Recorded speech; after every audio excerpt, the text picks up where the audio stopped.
What's up, you guys? Welcome back to another video. Today it's gonna be kind of a shorter video, but it's gonna be very concise and to the point, and that is a positive thing because I don't wanna waste your time. So today we're talking about EF to RF adaptation.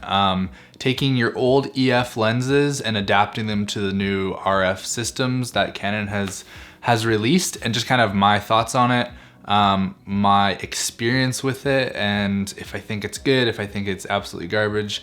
There's a lot out there on this, but this is just my take on it and just a couple pros and cons. And so I own the EOS R and I own the EF to RF, just the plain adapter. It's not the one with the control ring. It's not the one with the ND filters, just absolute basic. The pros, I would say, number one would be just the fact that the glass you can use, it being EF glass, is so much cheaper than the RF versions of that glass right now. People are talking about how nice the RF glass is and how beautiful and all those different things.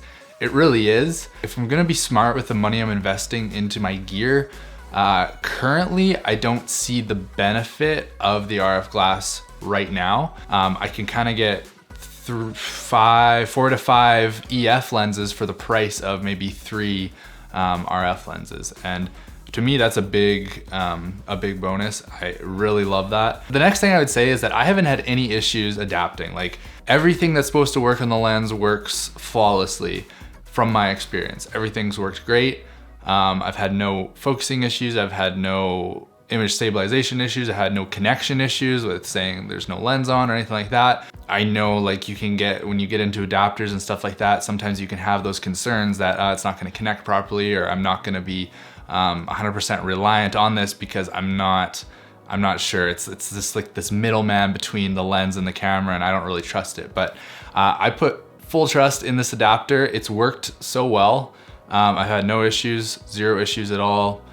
Everything works great. The one downside, the one con for me, is just the fact that it adds a little bit of extra size. Like, the adapter goes on, it's another 1.5 inches of length added to the lens.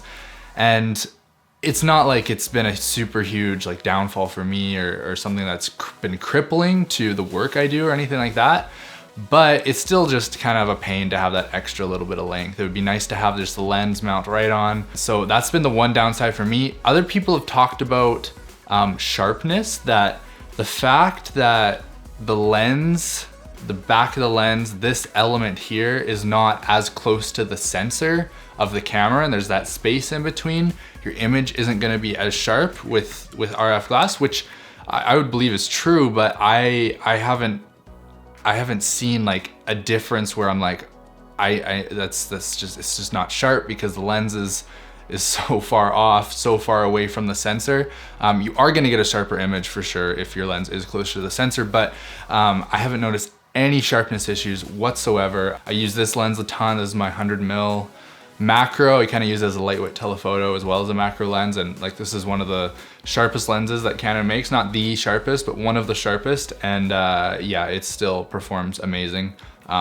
Super sharp, and yeah, I haven't had any issues at all. Yeah, so I would say those are kind of my thoughts. Like, it's definitely, if you're the kind of person who wants to be really meticulous with where you're putting your money as far as gear goes, this is a great way to go, because you're gonna save so much money using EF glass over RF lenses.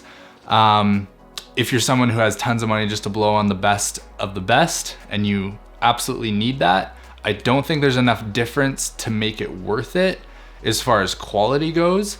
But if you like those lenses better and you have tons of money to spend, I mean, by all means, I would go with RF glass. That's almost it. Like, I've had no issues. I love using the camera this way. I love using the R system this way with the EF glass.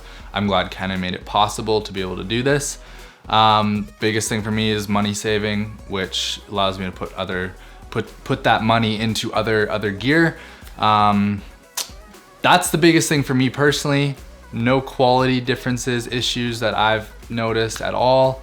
As I upgrade, different R version bodies will be released from Canon. I'm sure as I upgrade bodies, I'll eventually upgrade to RF glass. For now, EF glass works perfect, and I'm sure I'll use EF glass for a long time because there's so many beautiful pieces of equipment out there that are EF, and they work great, and they're super sharp, and they produce professional results. I guess final consensus from me is that I love it. There's like a couple minor things that are not my fave, but other than that, I love my EF glass, and it works great with this camera. So yeah. Anyways, thank you for watching this video. Thank you for tuning in. Hopefully this was informative and helpful. Please like this video. Please subscribe if you have not done that already. I'm so thankful for all the people who have been subscribing. I'm growing, and I'm really thankful for that. It's not nothing huge, but once in a while a video will hit and people will enjoy it. So I just gotta kind of find that consistency of what people enjoy. So please comment below videos you'd like to see, things you'd like to hear my perspective on as far as gear and stuff like that goes. And moving forward, I've got a list. I've got a whole list right here of videos I want to make. So I'm working towards keeping that consistent as well as high quality. So thank you for watching, and take care. Bye for now.